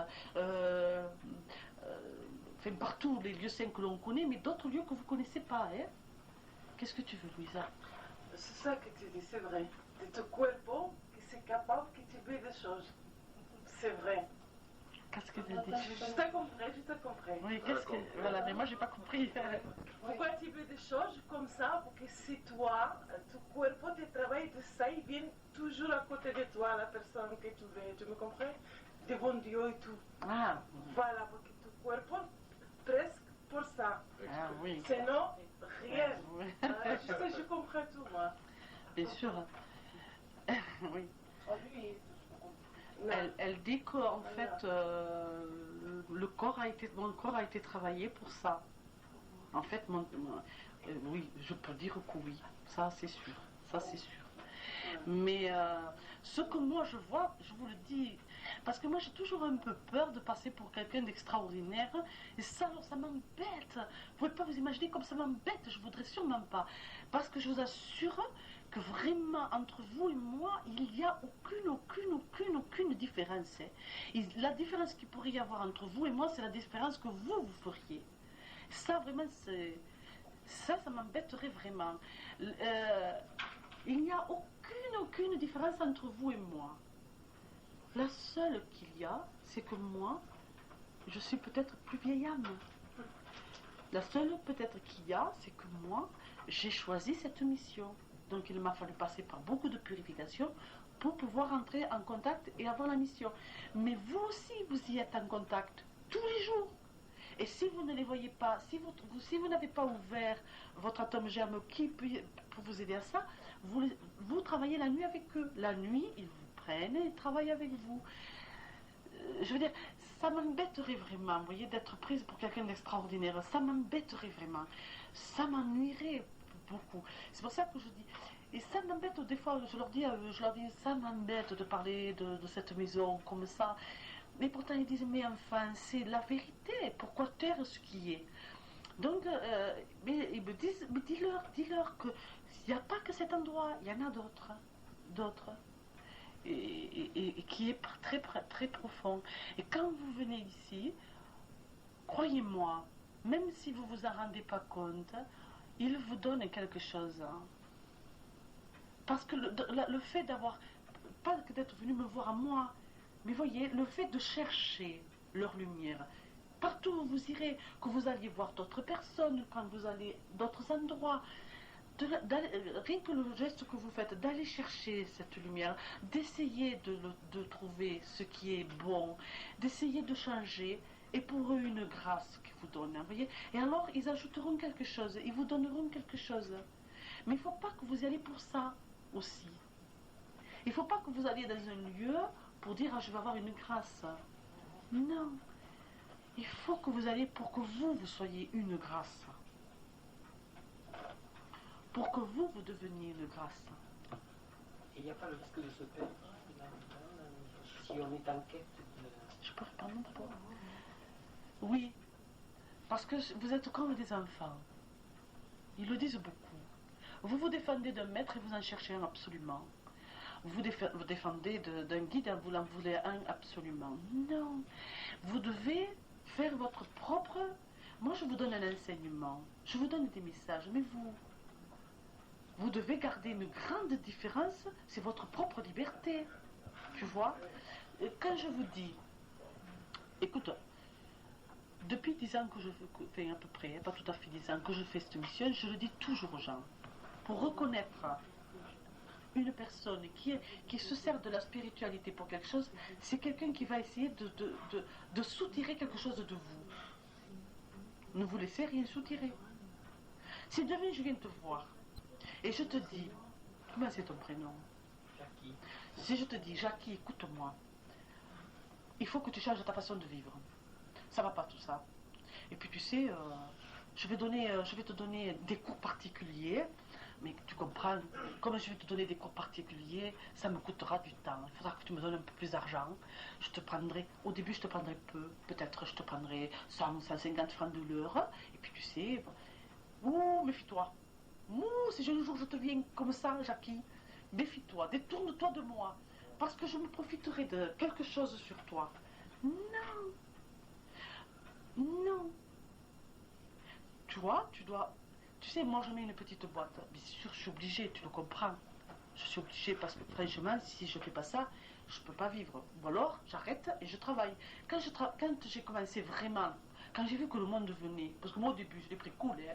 Bon, moi je veux bien, je donnerai vos enseignements, mais je l'ai pris cool, je travaillais, donc j'avais pas tellement besoin de la petite boîte, tu vois.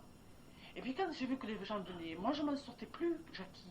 Parce qu'en plus je travaillais à la clinique, quand j'arrivais ici, moi j'en pouvais plus, j'étais crevée. Et les gens me téléphonaient, et les gens venaient, et moi je dormais plus, je mangeais plus, j'étais complètement déboussolée. Et les frères de lumière ne me disaient rien. Qu'est-ce que je dois faire? Puis alors j'ai dit, bah, écoutez, je crois que peut-être il faudrait mieux que je fasse moitié-moitié. Il m'a dit, fais comme tu veux. Quitte ta mission, c'est ta mission, enfant, tu l'as choisie. Et tu peux ne pas la faire. Mais tu auras ce dont tu as besoin. Les dons d'amour contre dons d'amour. Et moi, qu'est-ce que ça m'a gêné au début. J'avais l'impression de demander la charité, tu vois. Et c'était très dur. Je t'assure. Mais je savais que c'était comme ça qu'il fallait. Et au début, qu'est-ce que j'ai pas eu comme tentation? Mon Dieu, si tu savais. Qu'est-ce que j'ai eu comme pression, tu vois? Ouais, tu fais pas payer, on n'a pas d'argent. Bon, ça, j'ai eu ça. Et puis des propositions, par exemple, on m'avait proposé en Suisse de tenir un centre d'astrologie où il y aurait des élèves avec un salaire qui faisait rêver, tu vois. Où plusieurs personnes étant dans la partie sont venues me voir, d'autres, des tas de trucs. Et les pressions que j'ai eues d'autres, des astrologues qui sont venus me voir, des cartomanciens qui me disaient oui mais t'es folle, c'est pas normal, dans ce monde il faut se faire payer. Et alors moi j'étais complètement perturbée entre ce que disaient les uns, ce que disaient les autres et moi. Mais chaque fois, ma chance, ça a été, tu sais quoi, c'est que j'ai toujours su prendre du recul avant de décider de quelque chose. Toujours laisser le temps. Tu veux regarder? J'ai de la réflexion. Et après, j'ai fait confiance. Comment ça? Et après, si tu veux, moi, ce que j'ai fait, quand j'ai arrêté le travail, je te dis pas, je suis une personne humaine, tu vois, je ne suis pas une sainte. Et si tu veux, quand j'ai arrêté le travail, j'ai vachement angoissé. Parce que j'avais vraiment peur à l'époque, tu sais, de ne pas avoir assez pour vivre. Et je vais te dire, je laisse faire les frères de lumière, ils s'arrangent pour que j'ai ce dont j'ai besoin. Bien sûr, des fois, ils me mettent en épreuve de difficultés par rapport à certains contextes, mais ça ne fait rien, ils s'arrangent toujours pour faire ce que... Je ne voulais pas venir dans cette maison parce que je n'avais pas les moyens. Eh bien, crois-moi, écoute bien, quand je suis venue ici, ils m'ont dit, tu auras ce dont tu as besoin. Déjà, tout est prêt pour toi. Et les gens qui ont arrangé cette maison n'étaient pas du tout les gens prévus au début. Et ça a été fou. Ça s'est fait comme ils l'ont décidé. Sans que moi, en fait, je demande rien. Avec une grande simplicité et une grande sagesse, tu vois. Mais pour ne pas tomber dans les pièges, méfiez-vous, méfiez-vous. Tu vois, moi, ce que je vous dis toujours, moi, c'est la seule chose que je crains toujours par rapport à vous, par rapport à moi, c'est d'être prise pour ce que je ne suis pas. Quand je suis avec vous, je suis une enseignante, bien sûr. Il faut savoir dire les mots comme ils sont. Je vous enseigne, je vous donne des messages, je vous donne un enseignement, appris par cœur, par mon vécu ou par les frères de lumière. Mais quand vous partez de là, je suis Colette toute simple, avec mes choses que je ne sais pas, des fois comme vous. J'ai les mêmes problèmes que vous. Peut-être je les prends différemment parce que je me sers de l'enseignement des frères de lumière. Mais pourquoi vous n'en faites pas tout autant? Faites-en tout autant. Tu vois? Et je trouve, et je ne le répéterai jamais assez, je crois que jusqu'à ce que le jour je passe de l'autre côté, je vous le dirai, je vous le redirai. Restez simple. N'ayez pas peur de dire ce que vous avez à dire d'une façon simple. N'hésitez pas et gardez votre liberté. Prenez le temps de la réflexion. Ne dites pas à Colette tout ce qu'elle dit, c'est vrai. Posez-vous la question. Moi, ça m'est égal. Posez-vous la question. Ne dites pas, ah, je vais voir Colette, elle donne des messages des frères de lumière, cette femme. Non! Venez, écoutez, étudiez, prenez du recul, réfléchissez, travaillez de votre côté. Attention, il ne faut pas tomber dans des pièges. Sachez le faire. Soyez des adultes et plus des enfants un peu fous qui font confiance à n'importe qui. Non. Voilà. Méfiez-vous de ces gens qui s'entourent de plein de gens et qui se font adorer, idolâtrer. Méfiez-vous de ces gens qui se font appeler maîtres. Oh maître, quoi? Maître de quoi? Qui suis-je moi? Le maître de toi? Et où je suis moi? Je peux pas j'ai du mal à être mon propre maître. Comment j'aurais du mal à être ton propre maître? Non. Soyez simple, en bon sens. Simple. N'hésitez pas. Moi, comme des fois je dis à des gens qui viennent, je dis, n'hésitez pas, si vous avez un doute, venez me voir. On en parle. Oui. Mais méfiez-vous de tous les gens qui profitent de vous. Voilà. Et tu tomberas pas dans les pièges, Jackie. Non, c'est parce que... Bon, mais tout le monde. Curieuse, et alors bon, mais c'est bien. La curiosité est une bonne chose. Car il permet à l'âme de s'instruire. Mais l'âme, la curiosité n'est pas la chaîne. Si de ta curiosité tu en fais une chaîne, ta curiosité est nulle. Mais si ta curiosité est enrichissante, si moi aussi j'ai touché tous les... Alors là, ma pauvre, si je devais te dire les gens que j'ai rencontrés, je jure que la plupart tu me croirais peut-être même pas. Mais j'ai toujours gardé ma liberté.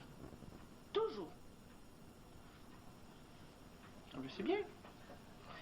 Alexa, tu voulais me demander quelque chose? J'ai trouvé ma réponse. Ah, ben c'est bien. Voilà. Moi, tu sais, je vais te dire, quand on me propose quelque chose, avant d'accepter, de dire oui ou de dire non. Je prends du recul et je réfléchis dans mon coin. Et je me dis, est-ce évolutif pour cette personne? Est-ce évolutif pour toi si tu acceptes? Et si, avec près de réflexion, si je pense que c'est évolutif, je vais accepter. Mais si je pense que c'est pas évolutif, je vais pas accepter. Je vais dire non. Tu vois? Et j'essaye toujours de rendre ce que l'on me donne. Car donne d'amour, donne d'amour. Donne d'amour, donne d'amour. C'est ça qui fait vibrer les vibrations d'amour. Les vibrations d'amour, c'est pas toujours un sens unique. Je te donne, et tu me donnes. Est-ce que tu pourras, quand tu auras le message d'Ardouane, je crois que tu le reçois toi aussi, nous expliquer exactement ce que la Vierge dit, parce qu'à un moment donné, il y a quelque chose qui m'a frappé. Elle dit qu'après donc la Noël, tout ce que tu as annoncé et tout ce qu'elle annonce exactement aussi sur son livre va commencer à arriver. Hein, oui, je crois mais que c'est ça, vrai. Monique. Mais Hein, c'est vrai, oui, mais c'est tu pourras nous le disséquer. Mais je un peu, te nous le dis, expliquer. je te le dis, nous y sommes dans le changement, dans les choses Regarde que nous voyons. autour de toi, je sais pas, on y est plein dedans. C'est pour ça que moi, je vous le dis, ici, on est une petite famille universelle. Qu'est-ce que ça veut dire? Universelle. Ça veut dire qu'on est une petite famille, on essaye en gardant notre liberté. On ne peut pas faire une secte. Hein. Alors là, moi, je te dirais, je vous fuirai comme la peste. Parce que je vais te dire, j'ai déjà du mal à assumer ma propre vie. J'aurais vraiment du mal à être un gourou, tu vois. Moi, ça, alors là, c'est un truc que je ne supporterais pas, d'avoir une traîne derrière moi, d'être toujours parfaite devant vous. Moi, j'aime bien rigoler, j'aime bien faire le clown, j'ai envie de pouvoir le faire. Parce que si je suis un gourou, tu comprends, je ne peux pas. Il faut que toujours j'ai devant vous une apparence de sainte. Et ça me gonflerait vraiment. Alors, mais ce que je veux dire, qu'est-ce qu'une famille universelle? Qu'est-ce qu'on a du mal, ma pauvre? C'est écouter un peu. Tiens, ça fait longtemps que j'ai pas vu Marie-Josée. Je vais lui passer un coup de fil, voir qu'est-ce qui lui arrive. Et Marisa? Tiens, je l'ai trouvée un peu bizarre l'autre fois. Peut-être elle a des problèmes, pauvrette. Ah, je vais l'appeler. Tiens, j'ai un petit moment, je vais l'appeler. Robert a été opéré. Allez, on va aller le voir. Eh ben ça manque, hein. Oui. Excusez-moi. Hein. Ben, je sais, c'est pour ça que je le dis. Si tu crois que... tu sais, là-haut dans le ciel, quand je dis quelque chose, des fois, c'est pas moi qui le dis. Hein. Tiens. Robert, il faudrait aller le voir. Bon. On ne peut pas aller le voir parce qu'on travaille et qu'on est charge de famille. Hein. On passe un coup de fil. Tiens, Micheline, ces plantes, il faudrait quand même que je lui demande si un jour elle me les montre. Monique, tiens, il faudrait que... Ah, elle fait une exposition. On ne peut pas tous y aller. Mais si quelques-uns peuvent y aller, on y va. Et puis, si on ne peut pas, je vous dis que, excusez-moi, je ne peux pas. Mais si quelqu'un peut me dire comment c'était, ce serait chouette. En fait, c'est ça. Bon, on apprend. C'est très difficile dans un monde comme ça, parce que c'est simple. Actuellement, il y a la grande peur de la secte, ce qui est tout à fait normal. Et il y a donc la peur de la secte et aussi ce déséquilibre entre la secte et la famille universelle. On n'a rien compris. La famille universelle, c'est des gens qui s'unissent pour ça, une petite entraide d'amour, tu vois. Oui, mais d'abord, ils pourraient communiquer déjà entre eux. Ben oui, mais ça, c'est très difficile. Mais ça, nous allons nous en occuper au mois de janvier. Voilà. Bon. Non, oui, je voulais... On ne va pas aujourd'hui faire là-dessus, mais voilà, parce qu'aujourd'hui, c'est Noël. Voilà. Mais bien sûr qu'on en parlera parce que c'est sûr que c'est très difficile, hein, très difficile. Alors voilà. Plus de questions sur Noël? Tiens, César vient nous rendre une visite. Est-ce qu'on aura de la neige à Noël? Je ne sais pas, mais il m'en parle pas, mais je crois que oui, moi. Hein. De toute façon, nous aurons... attendez-vous quand même, attendez-vous à beaucoup de choses, c'est certain. Mais, donc préparez-vous-y. Vous savez, il ne faut pas avoir peur. Moi, je n'ai pas du tout peur parce que j'ai une grande confiance au frère de lumière. Voilà. Confiance égale foi. C'est ça quand tu dis qu'il faut avoir la foi. C'est garder la confiance. Ah oui, bien sûr. Donc la foi, c'est pas la croyance, c'est pas la même chose. Croire aussi. Oh non, combien de croyants je rencontre qui n'ont pas la foi, mon pauvre Will. Sur 10 croyants que je rencontre, il n'y en a que 2 qui ont la foi. Moi, si vous me permettez, je vais vous donner un exemple de la foi. Pourtant, moi, je ne l'ai pas beaucoup. Hein. Mais bon, je suis pris comme témoin pour le mariage de Colette. Hein. Et je... non, ça s'est trouvé comme ça. Hein. J'étais là avec ça s'est trouvé comme ça, oui. Bon. Et il y a à peu près un mois et demi, Colette me dit, bon, puisque vous êtes là, voilà, les deux qui se pointent là, puis moi j'étais là, je crois qu'il y avait Dominique, je sais plus. Et oui, c'était ce jour-là, c'est vrai, j'ai choisi Bon. comme ça. Voilà. J'étais en train de remplir les papiers, j'ai dit, bon, les témoins, ce sont ceux qui viendront. Oh, Voilà. ceux qui sont Il y venus, a c'est même les 2 témoins. mois de ça. Oui. Et en début décembre, j'ai posé mes congés, donc j'ai posé mes congés. Écoutez ça, parce que c'est joli. J'ai posé mes congés hein, pour donc le 28, que si, que là et tout, pour que ça tombe impeccable. Arrive la bombe du RER, malheureusement, plan Vigipirate. Moi, dans ma branche, on nous a tous sucré les congés. Je dis, qu'est-ce que je fais? Ben, je dis, ben, ça quand même, c'est important.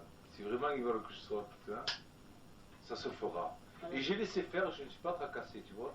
Je me suis dit, mais j'y croyais, tu vois. Je me suis dit, si ça doit se faire, eh ben ça se fera. Et ils remettront les trucs et les ont remis. Et j'ai mis mes congés. Pourtant, hein,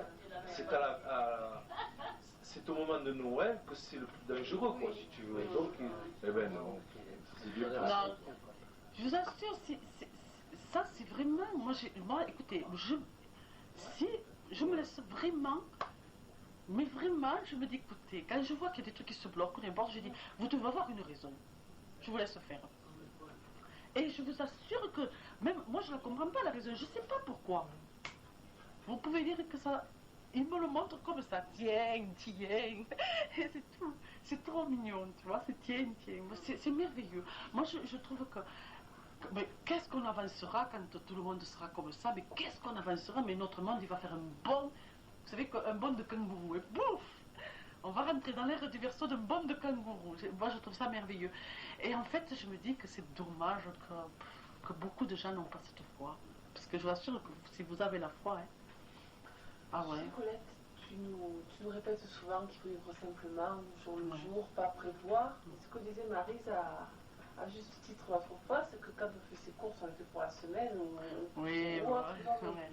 Et puis tu nous disais que dans les temps dans lesquels on va rentrer, on va sûrement être une aide pour les autres. Ah oui. Mais peut-être qu'on sera une aide au niveau matériel, au niveau nourriture, tout simplement. Ben, Alors le sachant, est-ce que c'est pas ridicule de faire des réserves ou de prévoir? oui, mais je l'ai déjà dit, c'est parce que tu n'es pas venu. J'ai dit que même faire des réserves actuellement de pâtes, de riz, de denrées qui ne sont pas périssables est une très bonne chose, à la condition de ne pas en faire une fixation et de ne pas dépenser votre porte-monnaie totalement pour ça. Je veux dire, faites selon vos moyens et selon votre cœur, doucement. Mais prévoyez, ah mais c'est sûr, prévoyez en cas que. Mais moi, je crois que bon, pour revenir à ça, par exemple, tu mets 10 paquets de pâtes de côté. Tu en manges 2, tu renouvelles, et ainsi de suite, pour que toujours se renouveler. Tu vois ce que je veux dire? C'est des trucs qu'il faut savoir, ça. Oui, ce que je veux dire par là, quand je vous parle, moi, quand je vous dis vivez au jour le jour, c'est pour les choses qui vous bloquent. Hein, d'accord, Marisa? C'est pas pour les choses qui vous bloquent pas. Faire vos courses pour le mois et peut-être une libération pour d'autres choses, en fait, qui fait que vous pourrez vous donner à autre chose. Mais moi, quand je vous dis vivez au jour le jour, c'est pour toutes les choses qui vous bloquent. Parce que quelqu'un qui dit, comme j'en vois plein, hein, qui n'ont pas fait le deuil de leur passé, quel qu'il soit, sont complètement bloqués dans leur présent et leur futur. Alors ça, je trouve ça désespérant. Et il y a des gens qui se bloquent même pour leur futur. Ah oui, mais demain, qu'est-ce qui va m'arriver? Et si, je vous dis, je vous ai donné un exemple d'une femme très typique qui un jour est venue me voir, qui était traumatisée parce qu'elle me disait, j'ai la peur de mourir. Et cette peur qu'elle avait de mourir l'empêchait de vivre. Et alors, elle avait un problème avec son enfant. Alors, ça l'a frappée parce que je lui ai dit, écoutez, vous savez, je vais vous montrer votre vie. Vous êtes là, vous, voilà, ça c'est vous. Et vous avez à côté de vous votre petite fille. Et votre petite fille, elle est là, elle vous dit, maman, maman, maman. Et vous savez qu'est-ce que vous dites? Vous lui dites, tais-toi, tais-toi, je m'occuperai de toi tout à l'heure parce que j'ai peur de mourir. Que si après tu resterais toute seule, que j'ai peur de mourir parce que tu resterais toute seule. Et entre-temps, sa fille est là, maman, maman. Alors, elle oublie complètement sa fille pour sa peur de mourir, parce qu'elle avait peur de mourir pour justement laisser sa fille. Il faut quand même comprendre qu'elle avait perdu sa maman très jeune. Ouais. D'accord? Mais elle était restée donc avec son truc, elle avait perdu sa maman très jeune. qu'elle elle allait mourir aussi très jeune comme sa mère, hein, et que sa fille elle est restée toute Il y seule. a un déséquilibre. Pas d'équilibre. Or sa fille était là, maman, maman, maman, et elle était là, ah non je ne t'entends pas, je vais mourir, je resterai toute seule. En fait elle l'a laissée toute seule depuis longtemps. Elle était déjà morte pour sa fille. Voilà. C'est très, mais comme, vous voyez, ça c'est un exemple très fort. Mais vous dans votre vie, plein de choses comme ça, plein de choses qui sont plus petites, hein, mais qui fait que vous oubliez de vivre certaines expériences. Hein. Ah, j'ai du repassage jusque-là. Une amie vient qui est dans la peine. Moi, je vous en parle parce que ça, c'est mon quotidien. Et j'ai plein de boulot. Mais quel est le plus important? S'asseoir avec cette amie qui est dans la peine? Ou ma tonne de repassage, ou ma tonne de trucs qui est là-bas? Je crois que non, je crois que le plus important, c'est mon ami qui est dans la peine. C'est ça le plus important. Et tout compte fait, je me suis rendu compte que le repassage eh bien, se faisait. On trouve le temps.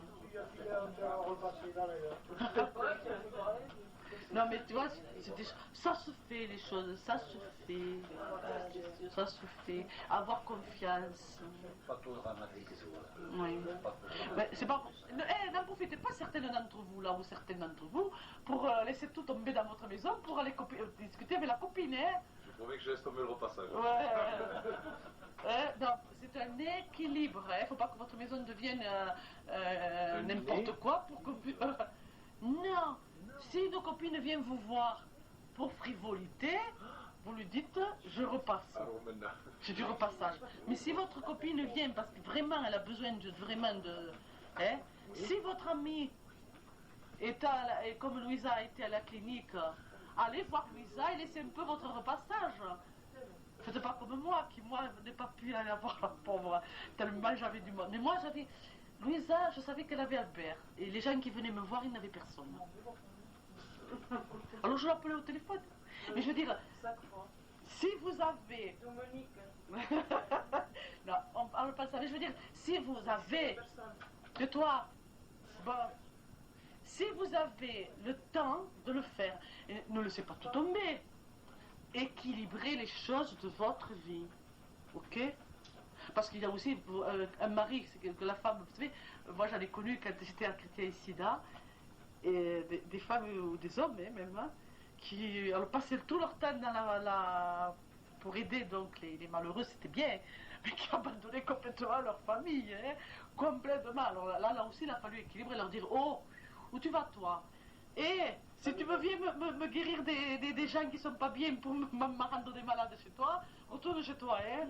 Un coup de pied derrière, tu retournes chez toi. Parce qu'il y a le déséquilibre, vous voyez, donc de temps en temps, je devais dire, oh, il y a un déséquilibre, ça. Où tu vas toi? Va un peu chez toi, et occupe-toi un peu moins de nous, et va un peu plus chez toi. Parce qu'il y avait des équilibres, hein. Équilibre. Harmonie. Il faut que votre vie soit une harmonie, que votre maison soit une harmonie, votre vie de couple, votre famille, et donner un peu de temps aux autres. Harmonie. Hein? Bien sûr, si vous avez 4 enfants petits, en bas âge, pour vous de vous, hein, occupez-vous de vos 4 enfants petits, vous n'avez pas le temps d'aller voir les autres. Mais harmonie, hein? Harmonie, voilà. Simplicité, harmonie. Je ne fais que ce que je peux, pauvre de moi. Hein? Mais je le fais bien. Je ne fais ce que je peux, pauvre de moi, ça me fait ça. Mais je le fais.